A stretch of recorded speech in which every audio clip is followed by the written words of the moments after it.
मुलाची आई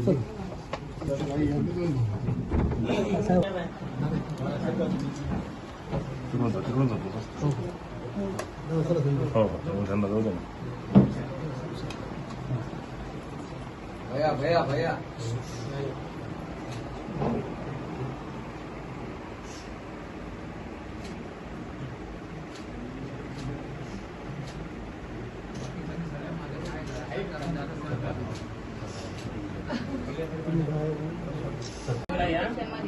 तिथून civil hospital मधून बॉडी घेऊन जा.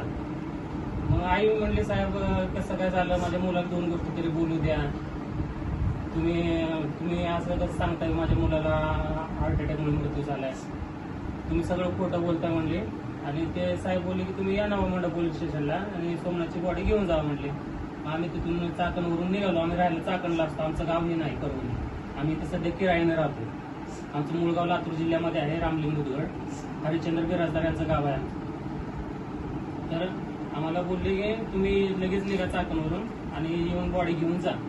आम्ही चाकणवरून निघालो आणि परभणीच्या जवळ आल्यानंतर आम्हाला काही लोकांनी असं सांगितलं की त्याची बॉडी औरंगाबादला घेऊन गेलेली आहे. आणि काही लोकांचा असंही फोन होता की तुम्ही पोलीस स्टेशनला या पहिलं. आम्ही कन्फ्यूज झालो होतो पूर्णपणे. मग परभणीच्या बाहेरच थांबलो, आमच्या कुटुंबातले लोक वगैरे येतील ना. मग तिथं काही पोलीस आले आणि त्या पोलिसांनी आम्हाला आयजी साहेबाकडे घेऊन गेले. तुम्ही आता औरंगाबादला जायचं ठरवलं तर तुम्ही एकदा आयजी साहेबाला भेटा म्हणले. मग ठीक आहे म्हणलं, आता एवढं मोठ्या साहेबाला भेटणं आपलं पण काम आहे म्हणलं. आयजी साहेबाला भेटला आम्ही. जवळपास 11 साडे11 वाजले होते आयजी साहेबाला भेटला सावली रेस्टॉरंटला.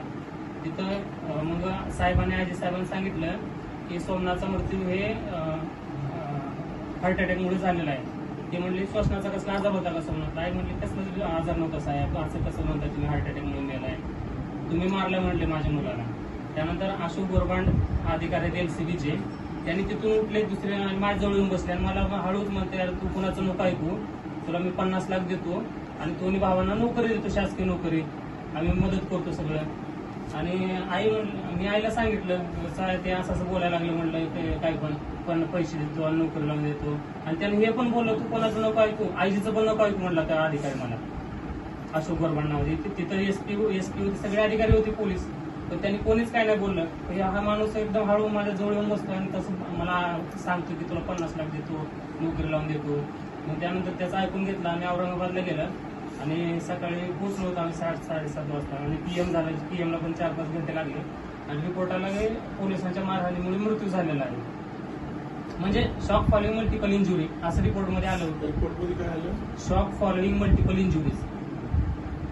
तो रिपोर्ट पूर्णपणे व्हायरल.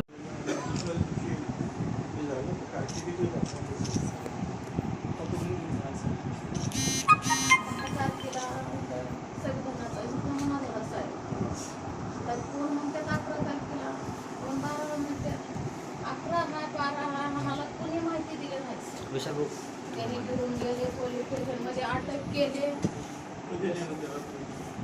11 तारखेला म्हणतात. कसा विषय झालाय, दुसऱ्याच्या तोंडानंच ऐकलं सर. 11 तारखेला त्याला घेऊन गेले आणि पोलिसांच्या रेकॉर्डला लावले 12 तारखेला.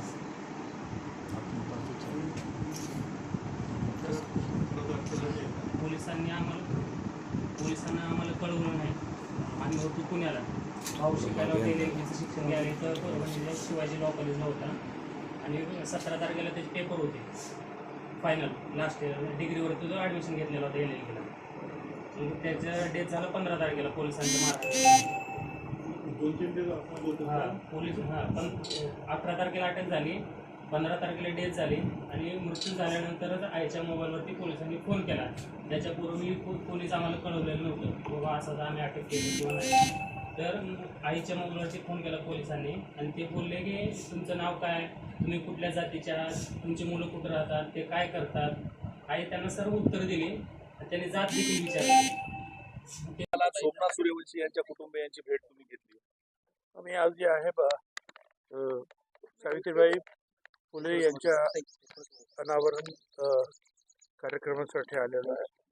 आणि मग तिथे साहजिकच आहे, ज्या संदर्भात मी मागच्या बुधवारी राज्यपालांच्या भाषणाच्या वेळेला जी काही उदाहरणं दिली त्याच्यामध्ये एक उदाहरण होतं की याच्यामध्ये जे आहे, हा सूर्यवंशी यांना जे आहे पोलिसांनी पकडलं आणि नंतर त्यांच्या मारहाणीमध्ये त्यांचा मृत्यू झालेला स्पष्ट आहे. आणि कारवाई ही सगळी माणसं सारखीच असतात. कायदा सगळ्यांना सारखा आहे. त्याच्यामुळे जो कोणी दोषी असेल त्याच्यावर कारवाई झाली पाहिजे. आता त्यासाठी जे आहे मी त्यांच्या आईंना भावांना वगैरे भेटलो. बाबासाहेब आंबेडकरांच्या पुतळ्यांना, छत्रपतींच्या पुतळ्यांना सुद्धा पुष्पहार अर्पण केला. आता ज्या वेळेला पुढे ही चर्चा येईल त्यावेळेला पुन्हा एकदा या संदर्भामध्ये जी काही अधिकची माहिती मला मिळाली त्या संदर्भामध्ये मी बोलेन. त्याचबरोबर मुख्यमंत्र्यांना सुद्धा भेटून ही स्वतः ही सगळी परिस्थिती त्यांच्या 3 कानावर महिने टाकेन. झाले सर याच्यात कारवाई होत नाही. काय वाटते का होत नाही?